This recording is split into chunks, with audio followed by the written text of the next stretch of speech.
Halo anak-anak, selamat pagi. Tetap semangat ya anak-anak, walaupun belajar online seperti ini, tetap belajar dengan tekun ya, tetap disiplin, tidak korupsi waktu. Ayo ya, ayo tetap belajar Pancasila di sini. Ayo kita belajar PKN gitu. Nah, kalau lihat di buku catatan, buku cetak, silakan dibuka bab pertama itu mengenai nilai-nilai Pancasila ya, dan bentuk-bentuk negara ya di situ. Sudah dibuka sudah? Oke, sudah dibuka. Nah, mari kita belajar hari ini ya.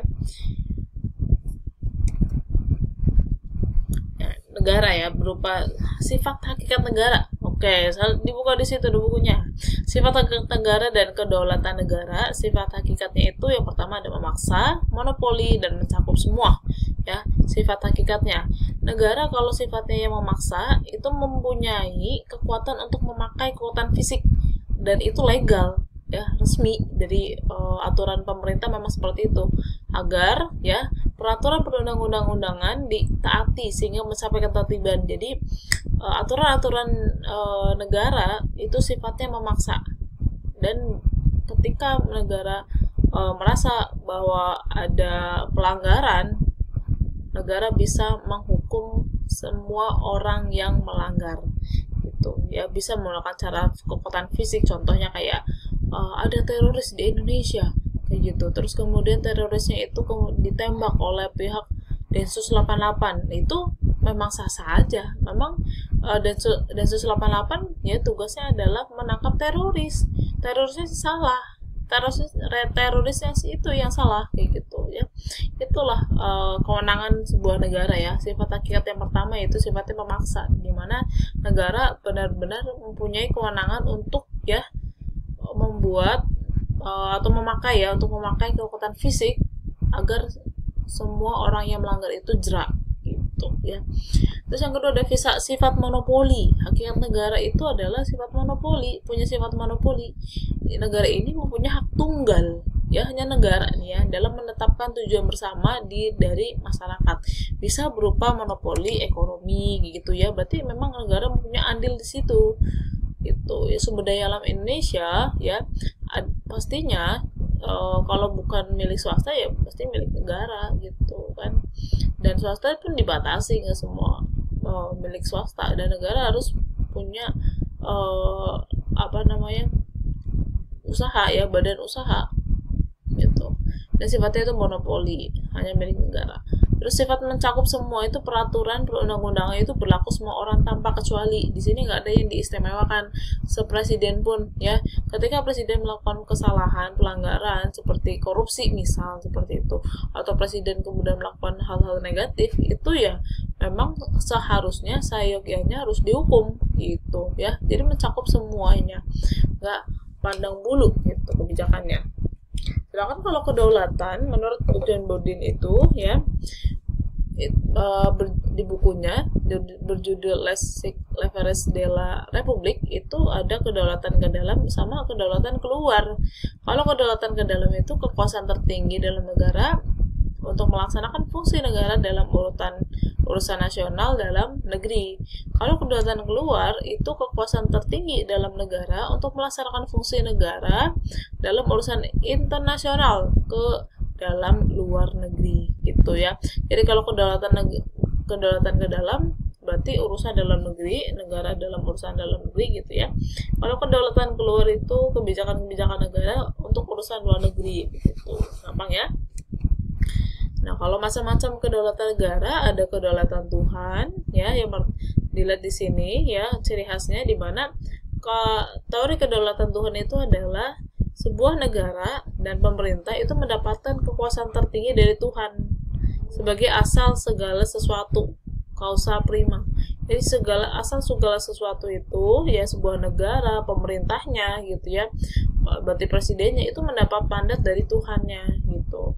Tokoh pemimpin ini secara kodrati ditetapkan olehnya, berarti ditetapkan oleh Tuhan. Jadi seperti direstui oleh Tuhan bahwa pemimpin itulah yang menjadi pemimpin sebuah negara gitu. Itu teori kedaulatan Tuhan ya.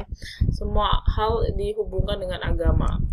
Kemudian kalau kedaulatan raja ini ada di era abad pertengahan, namanya adalah masa feodal gitu ya.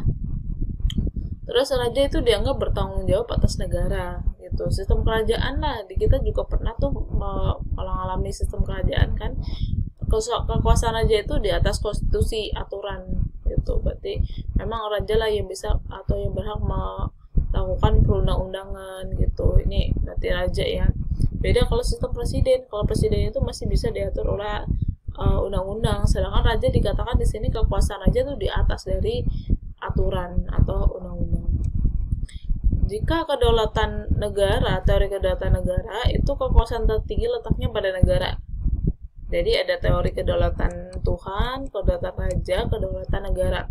Kalau kedaulatan negara, kekuasaan tertinggi pada negara. Sumber kedaulatan itu ya negara. Hukum konstitusi tumbuh atas kehendak negara. Berarti kalau semuanya negara, siapa yang menggerakkan negara? Berarti ada undang-undangnya di situ. Berarti fokusnya pada undang-undang. Gitu. Sedangkan kalau teori kedaulatan rakyat, kekuasaan tertinggi itu ada di tangan rakyat. Ini di demokrasi ya. Ciri-ciri khas negara yang menjunjung makna demokrasi seperti Indonesia ini. Ya Indonesia itu ya negara demokrasi, teori kedaulatan rakyat gitu. Menerapkan teori kedaulatan rakyat. Pengakuan kedaulatan negara itu kan ada dua ya, di sini sebutannya ada de facto, de jure. Nah, ini de facto itu pada kenyataannya, faktanya itu artinya ya. Jadi pengakuan kedaulatan de facto itu adalah pengakuan berdasarkan kenyataan yang nyata atau fakta yang sungguh-sungguh nyata tentang berdirinya suatu negara. Jenisnya itu kayak ada pengakuan de facto sifatnya itu tetap ya, dan sifatnya sementara. Kalau tetap ini pengakuan kedaulatan dari negara lain terhadap suatu negara yang hanya bisa menimbulkan hubungan di bidang perdagangan dan ekonomi, itu sifatnya tetap. Sedangkan kalau sementara ya, pengakuan kedaulatan negara lain terhadap suatu negara tanpa melihat perkembangan negara tersebut. Jadi misalkan apabila negara itu hancur, negara lain akan menarik pengakuannya. Itu ya. Jadi pengakuan kedaulatan itu ada bersifat tetap ya, dan bersifat sementara. Sedangkan yang satu lagi pengakuan kedaulatan itu ada de jure. Jure itu menurut hukum internasional di sini. Jadi ada pengakuan kedaulatan de jure itu pengakuan resmi berdasarkan hukum oleh negara lain dengan segala konsekuensinya gitu. Jenisnya itu ada de jure tetap, ada de jure penuh ya. Bedanya itu adalah kalau tetap pengakuan kedaulatan itu berlaku untuk selamanya. Melihat kondisi negara tersebut stabil atau enggak, itu tetap ya mengakui sebuah negara yang merdeka. Sedangkan kalau de jure penuh ya, terdapat hubungan antara negara yang mengakui dan negara yang diakui, baik dalam bidang ekonomi maupun diplomatik. Jadi negara yang mengakui kedaulatan suatu negara berhak menempatkan konsulat dan membuka kedutaan. Ya, di sini Belanda kan pernah menjajah kita, dan karena Belanda sudah membuka kedutaan di Indonesia, artinya dia sudah de jure bersifat penuh gitu. Variasi sistem pemerintahan di Indonesia setelah amandemen Undang-Undang RI 45 ya. Jadi Undang-Undang Republik Indonesia itu kan mengalami beberapa kali amandemen. Amandemen itu kayak diperbaiki, di revisi seperti itu tuh amandemennya. Nah, kalau di jumlah secara total Indonesia sudah mengalami 4 kali amandemen Undang-Undang Dasar gitu. Nah, di sini variasi sistem pemerintahan Indonesia setelah amandemen. Di sini setelah amandemen ya, di sini posisi-posisi sebelum amandemen dan setelah amandemen minggu depan kita bahas. Nah, di sini presiden sewaktu-waktu dapat diberhentikan MPR. Bisa ini ya. Jadi sebelum amandemen itu presiden MPR yang paling atas ya, atas usul dan pertimbangan dari DPR. Jadi kalau misalkan sebelumnya memang presiden juga bisa diberhentikan oleh MPR, tapi nggak melihat dari anggota DPR ya. Jadi ada MPR-nya paling atas di bawah Undang-Undang RI itu ya. Terus kemudian presiden dalam mengangkat pejabat perlu pertimbangan persetujuan DPR. Jadi lagi-lagi DPR ya persetujuannya. Presiden dalam mengeluarkan kebijakan tertentu perlu pertimbangan atau persetujuan DPR. Parlemen diberi kekuasaan lebih atas hak membentuk undang-undang dan memiliki fungsi anggaran. Jadi parlemen DPR ini membuat undang-undang gitu ya.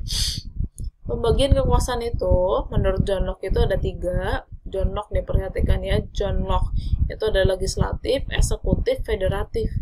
Nah, kalau pembagian kekuasaan legislatif itu adalah kekuasaan membentuk undang-undang. Jadi DPR gitu ya, itu tugasnya membentuk undang-undang, menyusun ya. Sedangkan eksekutif itu melaksanakan ya undang-undang. Yang melaksanakan itu eksekutif. Kalau federatif itu adalah kekuasaan melakukan perserikatan, alienasi dan segala kegiatan dengan pemerintah luar negeri, itu federatif. Itu menurut John Locke. Beda lagi jika Montesquieu. Menurut Montesquieu itu legislatif, eksekutif, yudikatif. Bedanya adalah kalau yang John Locke itu ada federatif, sedangkan kalau Montesquieu itu diganti jadi yudikatif. Jadi dikenal dengan trias politica nih ya. Namanya adalah trias politica, silahkan diperhatikan. Kekuasaan legislatif itu adalah kekuasaan membentuk undang-undang ya, tadi dibentuk sama aja ya, kayak di depan sebelumnya. Eksekutif juga yang melaksanakan, bedanya di sini yudikatif. Kalau tadi nggak ada yudikatif, adanya federatif. Kalau yudikatif ini adalah kekuasaan untuk mempertahankan undang-undang, termasuk mengadili pelanggaran terhadap undang-undang. Jadi ini MK, KY, MA gitu, Mahkamah Agung ya, Mahkamah Konstitusi gitu, Komisi Yudisial. Berarti ya di sini di yudikatif ya, lembaga yudikatif. Terus kemudian pembagian kekuasaan secara horizontal. Nah, pembagian horizontal itu ada eksekutif, legislatif ya, yudikatif, eksaminatif, moneter. Nah, terus lagi ada juga yang vertikal. Kita lihat dulu yang horizontal, yang setara gitu. Kalau horizontal itu setara, yang sama. Ada kekuasaan eksekutif yang satu rata gitu ya, satu garis. Itu yang pertama ada eksekutif, itu dipegang oleh presiden pastinya. Kalau legislatif itu DPR, ada DPD dan juga MPR gitu ya. Jadi MPR itu adalah anggota DPR dan anggota DPD, jadi dijadikan satu menjadi MPR gitu ya. Kemudian yudikatif itu adalah lembaga Mahkamah Agung, Mahkamah Konstitusi. Sedangkan kalau eksaminatif beda lagi, ini punya nama lain ya, inspektif. Dia adalah lembaga yang berkuasa memeriksa pengelolaan keuangan dan tanggung jawab keuangan negara. Ini namanya Badan BPK. Jadi kalau yudikatif itu MA, MK, diperhatikan lembaganya ya. Kalau legislatif itu DPD, DPR, MPR yang bisa membuat undang-undang. Eksekutif itu berarti yang melaksanakan undang-undang, yaitu presiden. Yudikatif itu berarti yang mengadili ya. Eksaminatif itu yang berkaitan dengan keuangan gitu ya, pengelola ya, pemeriksa keuangan. Sedangkan moneter yaitu adalah kebijakan yang kekuasaan ini menetapkan dan melaksanakan kebijakan moneter, yaitu mengatur dan menjaga kelancaran sistem pembayaran serta memelihara kestabilan nilai rupiah, itu moneter. Makanya kalau dulu tahun 98, reformasi 98 itu ada krisis moneter. Itu artinya adalah ada krisis ya, ada masalah karena nilai tukar rupiah itu enggak stabil, itu tuh moneter. Makanya dikatakan krisis moneter. Kekuasaan ini dipegang oleh Bank Indonesia. Kalau moneter, kalau eksaminatif BPK, kalau moneter itu BI, Bank Indonesia. Nah, kalau pembagian kekuasaan secara vertikal itu ada pusat, ada daerah gitu kan. Kalau vertikal itu konsekuensinya itu kan ada desentralisasi ya. Dengan asal tersebut, pemerintah pusat itu menyerahkan wewenang pemerintah kepada pemerintah daerah otonom. Makanya di sini ada jadi dua, ada pusat, ada daerah ya. Nah, kalau kedudukan dan fungsi Kementerian NKRI, ketentuan mengenai menteri diatur di bab 5 tentang Kementerian Negara dalam pasal 17 gitu. Jadi presiden itu dibantu oleh menteri, bukan lagi perdana menteri ya. Zaman dulu pernah pakai perdana menteri, kalau sekarang langsung menteri. Menteri itu diangkat, diberhentikan oleh presiden, dipilih. Setiap menteri itu membidangi urusan tertentu. Contohnya kayak menteri keuangan, jadi fokusnya keuangan. Menteri kelautan, berarti kelautan. Pembentukan pembubaran menteri diatur oleh undang-undang seperti itu. Jadi gitu ya anak-anak, hari ini pembahasannya mengenai negara ya. Oke, dah.